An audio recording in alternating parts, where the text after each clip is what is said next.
Hello and welcome to Indus News with me, Usman Lone. Well, we begin this hour with our top story, and that's Pakistan and the Taliban have agreed on the importance of an early resumption of the stalled Afghan peace process. In a statement, Pakistan's Foreign Ministry said the two sides came to the understanding at a meeting in Islamabad. Foreign Minister Shah Mahmood Qureshi led Pakistan's delegation in the talks. The Taliban delegation was led by Deputy Chief Mullah Abdul Ghani Baradar. Qureshi said Pakistan will continue to play its role as a facilitator of the Afghan peace process. The Foreign Minister said the Taliban delegation would meet visiting US Special Envoy Zalmay Khalilzad in Islamabad. Qureshi told the Taliban certain spoilers in the region are opposed to the entire peace process. He went on to say that the US and Taliban need to take their dialogue to a logical conclusion and sign a peace deal. Meanwhile, the Taliban say the peace process and other political and trade issues were discussed in the meeting. Well, for more on this story, we're joined by our correspondent Isa Naqvi, who's currently in Islamabad. Isa, thank you for joining us here on Indus News. So let's get into it. Tell us, what's the outcome of the Taliban delegation meeting with the Pakistani officials in Islamabad today? Official handout of the meeting says that the meeting went very well. It was positive, and both Pakistan and Taliban agreed upon the need for an early resumption of dialogue between Taliban and the US. So the very exercise which Pakistan wanted to facilitate, that this process of talks, the Doha talks that were scuttled between the Taliban and the US, that shall resume. And now the fact that US Special Envoy Zalmay Khalilzad is in Pakistan and the Taliban delegation is also in Pakistan. The first meeting that has officially been confirmed by the Foreign Office of Pakistan was a delegation level meeting between Taliban and the Foreign Minister of Pakistan, in which both the sides agreed upon the need for resumption of dialogue. Isa, Pakistan are clearly fulfilling their promise of trying to play an active role in obtaining the peace process for Afghanistan. You've got one of the founding members, Mullah Abdul Ghani Baradar, now in Pakistan. You've also got the US Special Envoy Zalmay Khalilzad in Pakistan. What are the possibilities of peace talks now between the Taliban and the US? Now, so far, what we have seen coming out of the meeting between Taliban delegation and Foreign Minister, and also the press release that has been issued by the spokesperson of Taliban, they have actually agreed upon the continuation and the resumption of the dialogue. And the very fact that Zalmay Khalilzad came to Islamabad was obviously for this reason, that after the process was scuttled last month and it was announced by the President of the United States, Donald Trump, and then Pakistan offered that Pakistan could help facilitate this talk process to resume, and it was agreed upon that there is no military solution to the Afghan conflict. So what has happened now, that there is a positive gesture from the US side, from the Taliban side in Pakistan as well. So Pakistan as a facilitator and Taliban and the US as negotiators, they all seem to be on the same page. So we can actually listen to an official confirmation of resumption of dialogue soon. But as the spokesperson of the Foreign Ministry of Pakistan, Dr. Mohamed Hassanein, in his briefing said today that this is a very delicate matter, and it is like a deliberate attempt that media is not being given the technical details of all the meetings that are taking place. Isa, thank you. That was Isa Naqvi there, our correspondent in Islamabad. Now, the daughter of ex-Chief Minister Mehbooba Mufti says the people of Indian-occupied Kashmir identify with Pakistan's Prime Minister. In an interview, Iltija Mufti said Imran Khan advocated for Kashmiris in his speech at the UN General Assembly last week. Mufti said Kashmiris respect the Khan because he presented the case of Kashmiris living under Indian occupation for over half an hour. She said even pro-Indian politicians are now questioning their decision to back its seizure of half of Kashmir. Mufti said today's India has been transformed from Gandhi's country into a fortress of extremist Hindutva ideology. She said India's self-declared secular ideology has been exposed by the rapidly shrinking space for all religious and ethnic minorities. Well, further curbing movement of the Kashmiri people, Indian forces have decided to deploy 50 surveillance drones in the occupied valley. Government officials say the drones will be used to monitor and prevent curfew violations inside Indian-occupied Kashmir. A senior police official in the valley said the Union Home Ministry has already approved for the procurement of the UAVs.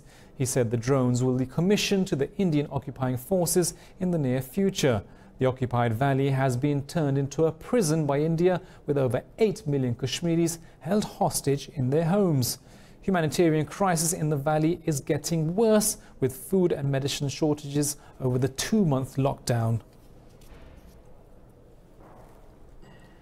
Now, a US congressional subcommittee will hold a hearing on human rights in South Asia with a focus on occupied Kashmir. Congressman Brad Sherman, the chairman of the House Subcommittee on Asia, will chair the hearing on October the 22nd. In a statement, the committee said the hearing will focus on the arrests of politicians and lockdown in Indian-occupied Kashmir. It will also review the humanitarian situation in Kashmir and probe whether Kashmiris have adequate supplies of basic necessities. Congressman Sherman said American Kashmiris fear for the safety of their loved ones in the occupied valley. India's crushing curfew and communications blackout in occupied Kashmir has now entered its 60th consecutive day. Well, Pakistan's Prime Minister Imran Khan will visit China on a 2-day trip on October the 7th. Among other issues, Khan will discuss progress on the China-Pakistan economic corridor. In a cabinet meeting, Khan reiterated that timely completion of CPEC projects is the government's top priority. The Prime Minister said he will visit China and meet its leadership to further strengthen bilateral friendships. Earlier, Khan telephoned his Bangladeshi counterpart Sheikh Hasina to inquire about her health and convey his best wishes. Well, Indian Prime Minister Modi's claim of declaring the country free of open defecation has recently come under fire. Experts express skepticism about the claim, saying millions still lack access to toilets and that because of inefficiency, new facilities are not being used. More in this report. Modi's claim that India is open defecation free has been questioned by experts who cite data from rural as well as urban areas. Experts from the Research Institute for Compassionate Economics doubt the shortfall has been made up in recent months. Many of the toilets that have been constructed are often locked, used for storage or some other purpose. We felt very good that a toilet was being built. There are toilets being built, sure, but they are all shut. None of them are functional. According to experts at RICE, in December 2018, about half of people in the states of Bihar, Madhya Pradesh, Uttar Pradesh, and Rajasthan still defecated in the open. These 4 states are home to more than 450 million people. But old practices constrain mobility, especially for women. We do feel ashamed when we go to the jungle, but we are helpless in such a situation. We can't stop ourselves. There are males looking at us. Yes, we do feel ashamed. Now, it's a public area. Everyone and anyone who takes that route will look. We are not the only people who use the jungle. But if we try to save our dignity, then where will we go? Despite development and India's rapid modernity, this remains a monstrous task. Cultural barriers, ingrained habits, or a lack of knowledge about sanitation also create barriers to more widespread usage. Iran has confirmed it will further reduce JCPOA commitments and boost scientific and strategic nuclear activities. In a statement, Iran's Atomic Energy Organization said the step is in accordance with the 2015 Nuclear Pact. The organization said it will continue extensive scientific and strategic activities until the desired result is achieved. It said the reduction of commitments is a legal issue and not a violation of the nuclear deal. The body also said Tehran has repeatedly said if other parties abide by their commitments, Iran will also return to the pact. In Iraq, the number of people killed in violent protests against the government has risen to 18. Medics say over 100 protesters have been injured in clashes with police in Baghdad. The government has declared a curfew in the southern province of Dhikar. Thousands took to the streets against rising unemployment and corruption in Prime Minister Adel Abdul Mahdi's government. The protesters descended on Baghdad, demanding reforms to address bad governments. Large demonstrations were also held in Samawa and the oil-rich city of Basra. Meanwhile, Iran says 2 border crossings with Iraq have been closed because of the unrest. The US will impose tariffs on $7.5 billion worth of imports from the European Union. Treasury Department says it will impose the tariffs on the EU from the 18th of October. Washington released the list of goods to be hit by the new tariffs after a landmark WTO decision over the EU's illegal Airbus subsidies. It includes 10% levies on jetliners and 25% duties on other products, including beverages and agricultural products. Earlier, the US won a 15-year legal battle at the WTO against the EU over billions of dollars of illegal subsidies given to Airbus.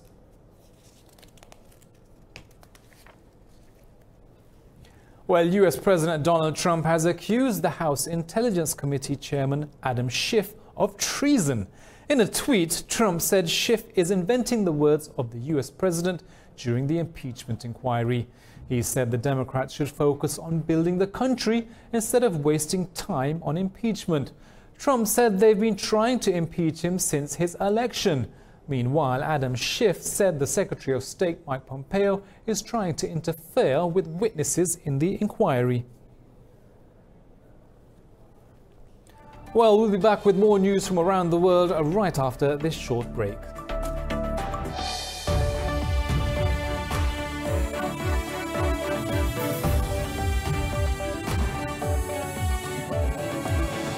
Hello and welcome back to Indus News. Now, Britain's Prime Minister Boris Johnson says his new proposals are the last chance to get a Brexit deal. Addressing the House of Commons, Johnson said the UK will leave the EU on the 31st of October, even if its members do not approve the deal. Labour Party leader Jeremy Corbyn says Johnson's new Brexit proposals are unrealistic and the EU will reject them. Meanwhile, Johnson is due to speak to European Council President Donald Tusk to discuss his Brexit proposals. Well, staying with Brexit, an Irish Prime Minister Leo Varadkar has rejected his latest Brexit proposals submitted by the UK government. Varadkar said the plans do not meet agreed backstop objectives. Earlier, Prime Minister Johnson submitted a new proposal to the EU to replace the backstop in the withdrawal agreement. In a telephone conversation with his UK counterpart, Varadkar said he will discuss the proposals with the EU. The Irish Premier said he wants to see a deal agreed and ratified, and said he will continue working closely with the Irish Republic's EU partners.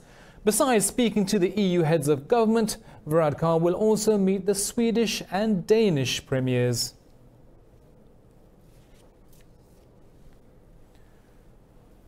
Well, northern Burkina Faso has become a byword for suffering in 7-year-old struggle with insurgency, which spilled over from Mali. Attacks and hit-and-run raids on remote villages have forced an estimated 300,000 people to flee their homes. These people have now found refuge in a land they don't understand, with provisions that can't sustain them. More in this report. The Belen family had to flee their home 3 months ago. An estimated 300,000 people have been internally displaced by insecurity, linked to armed groups operating in the north and east of Burkina Faso. 74-year-old farmer and head of the family, Bouraima, took charge of leading his 42 relatives to safety. The attackers were targeting everyone. They were looting our livestock and property, so we were forced to leave. This small West African country has been contending with the unrest for the past 7 years. And the attacks are becoming increasingly frequent and deadly, with over 570 deaths recorded since the beginning of 2015. After 2 days on the road, the family found refuge in the village of Yagma, 30 kilometers north of the capital Ouagadougou. They are put up free of charge by the villagers. Life is much better here. It's peaceful.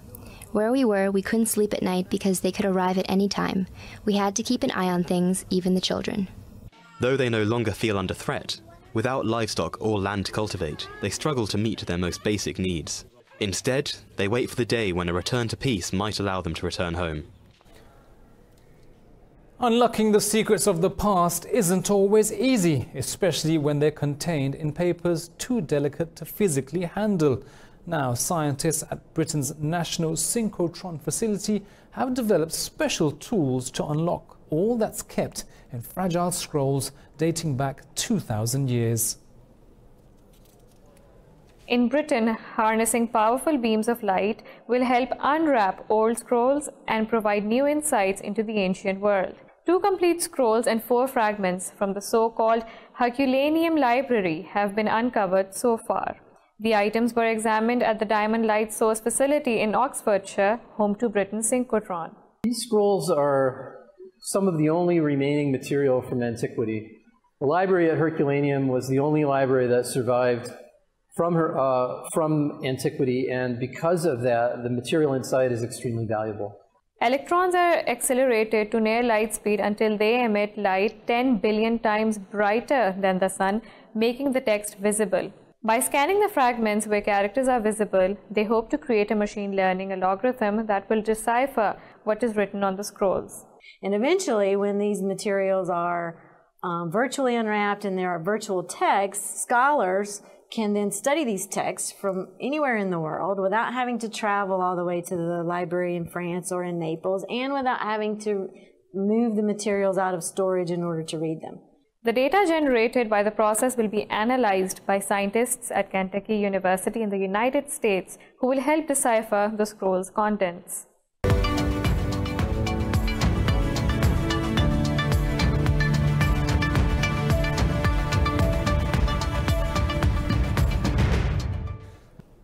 Now, in business news, stock markets in Europe are trading mixed after Asian bourses dipped sharply on negative economic news. London's FTSE 100 index is down more than 0.5% after the World Trade Organization yesterday approved US tariffs against EU products.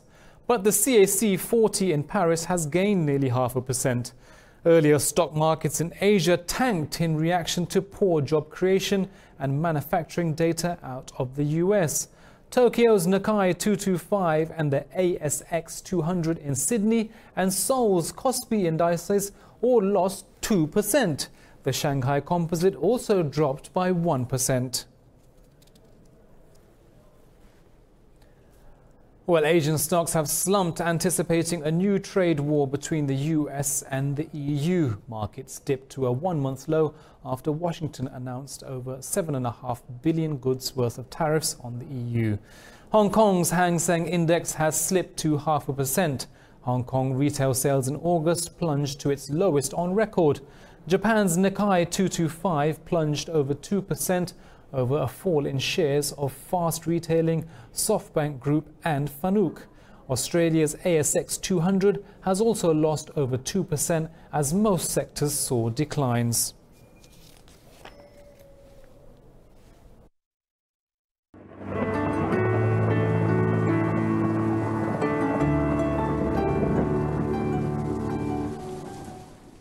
Well, it's 24 degrees here in Lahore, but let's take a look at the weather around the world.